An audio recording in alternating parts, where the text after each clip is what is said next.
Okay friends, మన ఈ వీడియోలో మౌర్యుల యొక్క పరిపాలన వ్యవస్థ గురించి చూద్దాం. మనకు చాలా ఇంపార్టెంట్ పరిపాలన వ్యవస్థ గురించి లాస్ట్ గ్రూప్ 2 ఎగ్జామ్లో అడిగారు. అలాగే ప్రీవియస్ పరీక్షలలో చాలా వాటిలో పరిపాలన వ్యవస్థలో ముఖ్యమైన విషయాలపై క్వశ్చన్స్ వచ్చాయి. ఓకే, మనకు మౌర్యుల యొక్క పరిపాలన వ్యవస్థ రూపశిల్పిగా చంద్రగుప్త మౌర్యుడిని చెప్పుకుంటాం.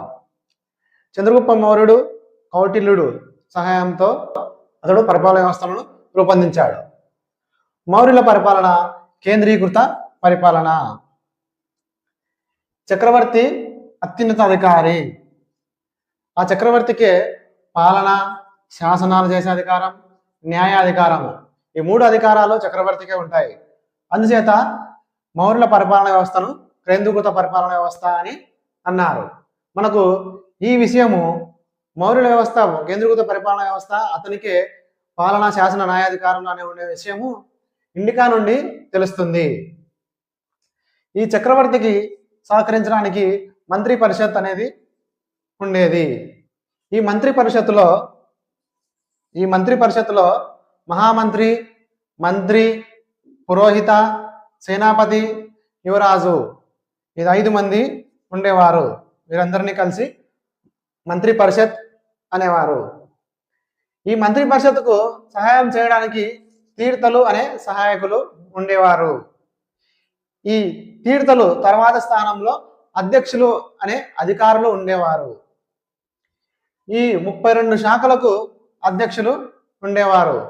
ఈ అధ్యక్షుల పైనే మనకు లాస్ట్ ఇయర్ గ్రూప్ 2 ఎగ్జామ్లో క్వశ్చన్ అడిగాడు. అలాగే ధర్మ మహామంత్రులు ఉండేవారు. ఈ ధర్మ మహామంత్రులు అనేవారు రాజ్యంలో ధర్మ బోధన చేసేవారు. అలాగే ధర్మాన్ని పాటించే వారి సంక్షేమం కొరకు కృషి చేసేవారు.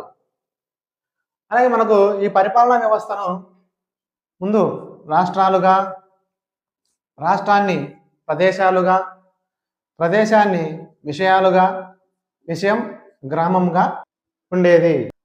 రాష్ట్రానికి రాజా ప్రతినిధి ఉండేవాడు అధికారిగా.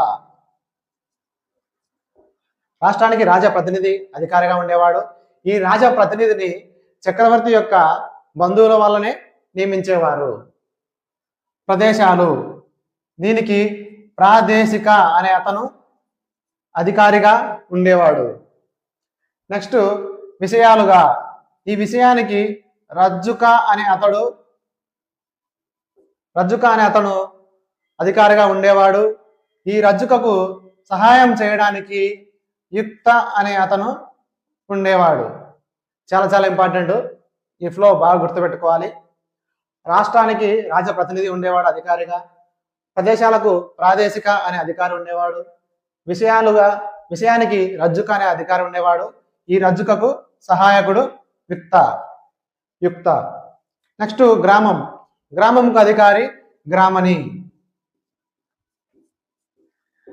అనే అతను గ్రామానికి అధికారిగా ఉండేవాడు.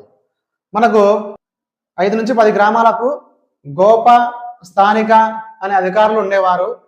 ఈ గోప వచ్చేసి రెవెన్యూ రికార్డులను చూసుకునేవాడు, స్థానిక పరిపాలనా వ్యవహారాలను చూసుకునేవాడు. ఓకే,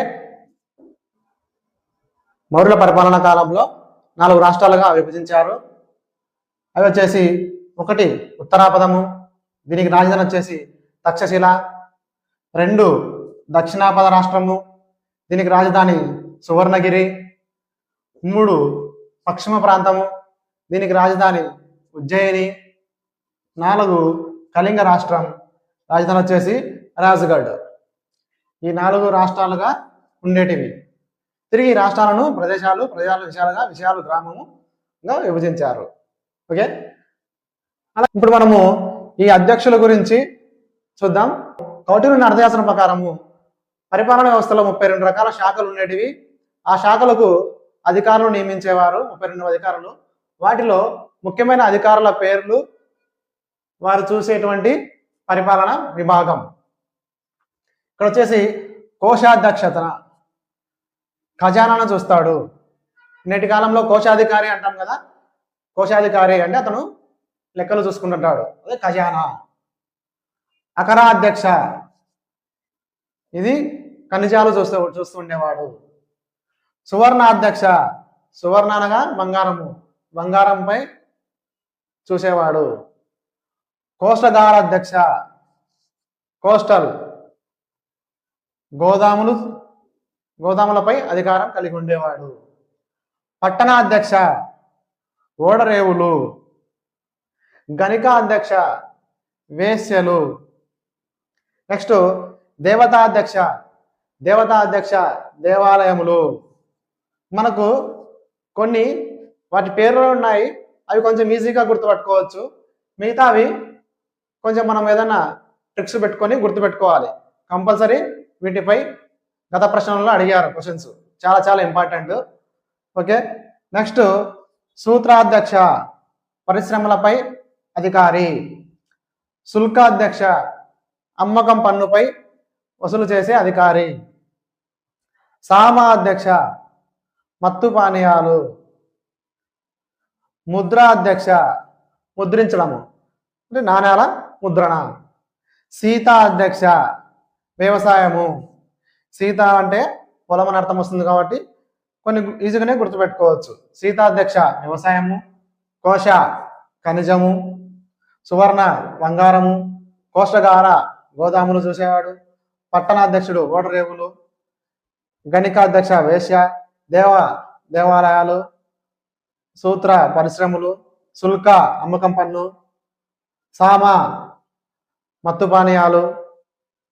ముద్రాధ్యక్ష నాణ్యాలు ముద్రించడము. సీతాధ్యక్ష వ్యవసాయ వ్యవహారాలు చూడడము. ఓకే ఫ్రెండ్స్, మనం నెక్స్ట్ వీడియోలో మౌర్యుల యొక్క రెవెన్యూ పాలన, న్యాయ పాలన, సైనిక పాలన ఏ విధంగా ఉన్నాయో నెక్స్ట్ వీడియోలో చూద్దాం. మన వీడియోను లైక్ చేయండి. లైక్ చేయడం ద్వారా కాంపిటేటివ్ ఎగ్జామ్ ప్రిపేర్ అయ్యే వాళ్ళందరికీ చేరుతుంది. అలాగే మన ఛానల్ను సబ్స్క్రైబ్ చేసుకోండి. ఓకే.